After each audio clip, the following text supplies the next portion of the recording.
요즘 뜨거운 감자가 되고 있는 트럼프의 경제 정책에 대해서 한번 이야기해 보도록 할 텐데요. 최근 월스트리트에서 미국의 증시가 롤러코스터를 타고 있죠. 트럼프의 관세 폭탄 때문에요. 세계 경제가 출렁이고 있는데요. 많은 경제 전문가들이 이렇게 이야기를 하고 있거든요. 트럼프가 미국의 막대한 부채를 해결하려고 하는 게 아니냐, 이런 이야기를 하고 있어요. 솔직히 저는 소위 말하는 전문가들이 이런 분석을 한다는 게 조금 의아하거든요. 물론 그 사람들의 분석이 맞을 수도 있지만요, 어떤 사람에 대해서 분석을 한다고 하면요, 그 사람이 말하는 걸 보면서 분석을 해야 될 텐데, 실제 트럼프는 미국의 부채에 대해서 언급한 적이 없어요. 그냥 미국의 부채가 높다 보니까 여기저기서 미국의 부채 때문에 그런 거 아니냐, 이렇게 이야기를 하고 있는 거죠. 사실 그 사람들의 상상이에요. 근데 제 생각에 트럼프는 미국의 부채에는 별로 관심이 없을 것 같거든요. 왜냐면 그의 취임식 연설문을 읽어보면 좀 확실해져요. 트럼프의 취임식 연설문을 꼼꼼히 살펴보면요, 그의 진짜 목표는 부채랑은 거리가 멀어 보여요. 오늘은 트럼프의 경제정책이 과연 미국의 부채를 해결하기 위한 것이냐, 이런 질문에 대한 답을 한번 찾아보려고 해요. 준비되셨나요? 이제 시작해볼게요.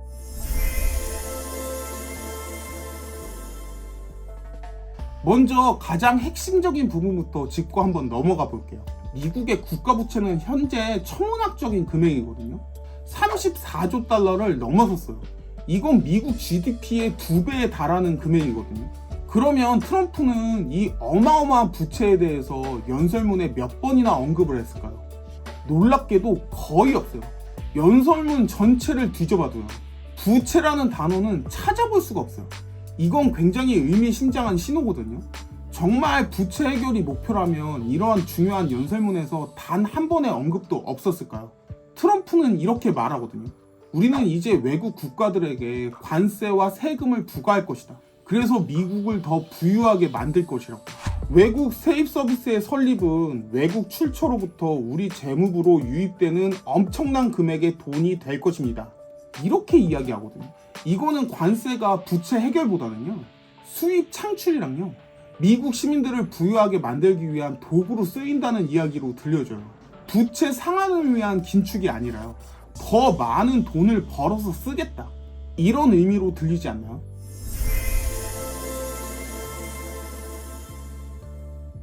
트럼프 대통령의 정치 스타일을 살펴보면 좀 더 명확해지거든요. 그는 일관되게 지금 당장 보이는 성과에 집중하는 사람이에요. 그의 리더십 스타일의 가장 두드러지는 특징이죠. 연설에서도요, 즉시, 오늘, 빠르게, 이런 단어가 무려 17번이나 나왔어요. 예를 들어볼까요? 오늘 나는 국경의 국가 비상사태를 선포할 것입니다. 모든 불법 입국은 즉시 중단될 것입니다. 우리는 빠른 속도로 희망, 번영, 안전, 평화를 되돌려주기 위해 움직일 것입니다. 이런 성향의 정치인이요, 10년, 20년 뒤에나 나올 장기적인 부채 해결에 집중을 할까요? 대머리가 머리카락이 날 확률만큼 희박해 보여요.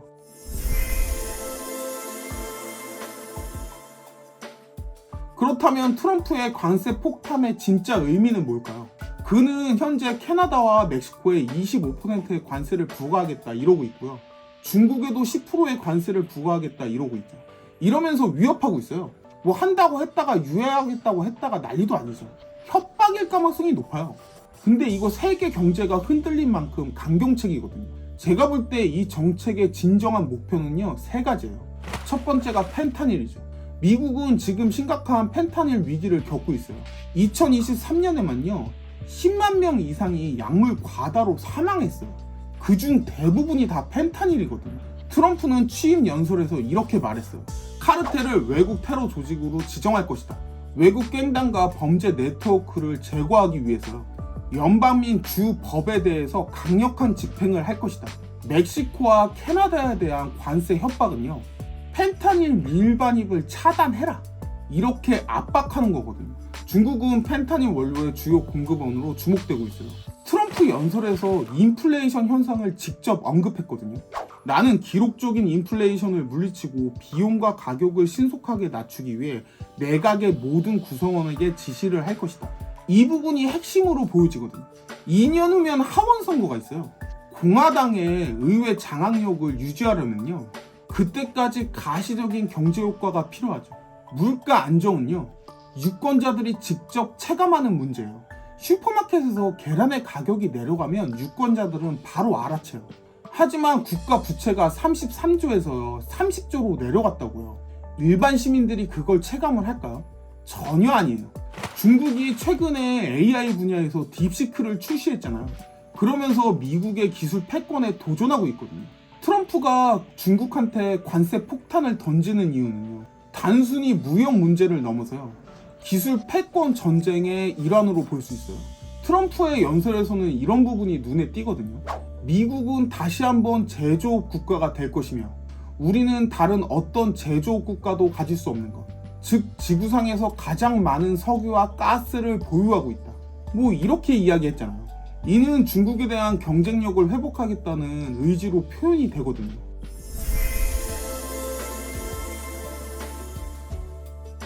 최근 미국 증시는요, 트럼프의 관세 정책 때문에 크게 요동치고 있거든요.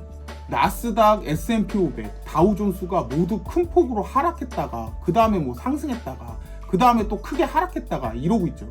롤러코스터 타고 있는데요. 근데 흥미로운 점은 트럼프가 이런 거에 별로 신경 쓰는 것 같지가 않아요.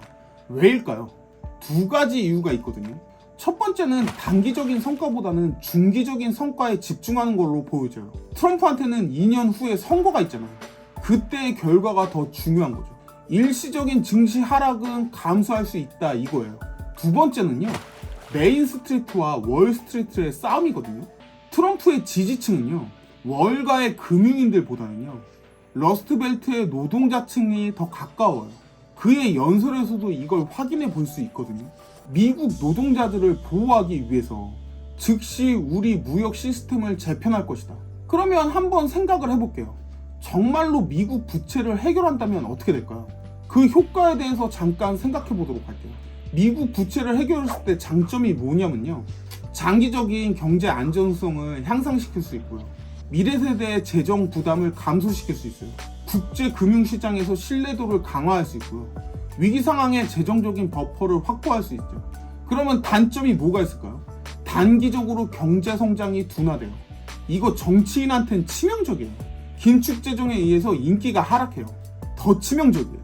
결과가 나오는데요, 수년에서 수십 년이 걸릴 수 있어요. 재선이나 정당 의회의 장악에 부정적인 역할을 할 수 있어요. 이런 특성들을 보면요, 트럼프가 부채 해결에 관심이 없을 거라는 건 명확해지지 않나요? 정치인으로서는 매우 자연스러운 선택이에요. 국제 정세 측면에서도 트럼프의 행보는 매우 특이하거든요.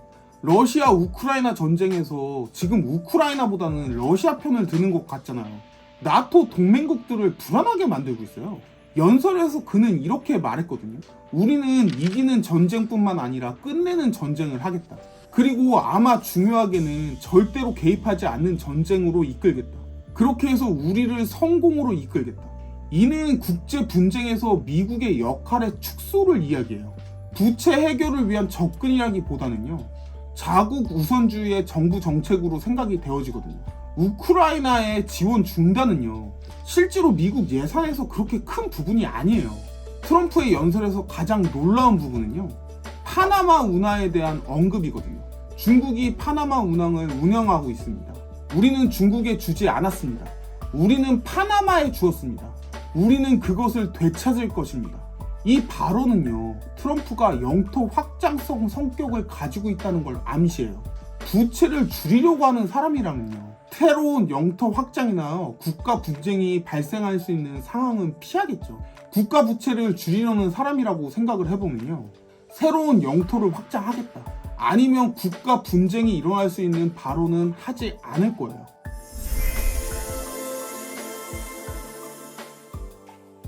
그러면 트럼프의 연설을 종합해보면요, 그의 진짜 목표는 다음같이 생각이 되어지거든요. 2년 내 물가를 안정화시키겠다. 중간 선거에서 가시적인 성과를 내겠다 이거죠. 펜타닐 위기를 극복하겠다. 국내 안보 문제에서 직접적인 효과를 보겠다 이런 이야기죠. 중국과의 패권 경쟁을 하겠다. 기술 무역 분야에서 미국이 우위를 차지하겠다는 이야기예요. 근데 미국은 원래 2등하면 밟았어요. 항상요. 미국 제조업을 부활을 시키겠다. 러스트벨트 지지층을 위해서 일자리를 창출하겠다 이 말이죠. 그리고 연설 마지막 부분이 모든 걸 요약하거든요. 우리는 번영할 것이다. 우리는 자랑스러울 것이다.